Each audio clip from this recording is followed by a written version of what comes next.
তেহরানের ইনকিলাব স্কয়ারে চোখে পড়বে এই বিশাল মুরাল। মার্কিন হামলার বিপরীতে ইরানিরা যে বসে থাকবে না, বরং কঠোর জবাব দেবে, সেই বার্তা দিতেই এটি স্থাপন করেছে খামেনি প্রশাসন।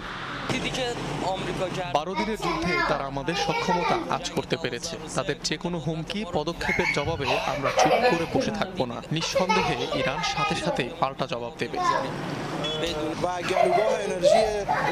তাদের নজর আমাদের দূরপাল্লার ক্ষেপণাস্ত্র, পারমাণবিক শক্তি, আঞ্চলিক প্রতিরোধ, যোদ্ধাদের সমর্থন ও ইসরায়েলের আনুষ্ঠানিক স্বীকৃতি আদায়।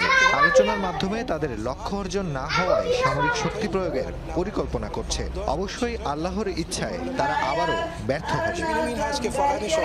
ইরানের বিক্ষোভকারীদের উপর দমন-পীড়নের অভিযোগ তুলে আগেই হামলার হুঁশিয়ারি দিয়ে আসছিলেন মার্কিন প্রেসিডেন্ট ডোনাল্ড ট্রাম্প। সেই আন্দোলন বন্ধ হলেও কমেনি মার্কিন আগ্রাসনের শঙ্কা। এরই মধ্যে ভারত মহাসাগরে সামরিক নৌবহর ইউএসএস আব্রাহাম লিঙ্কন পাঠিয়ে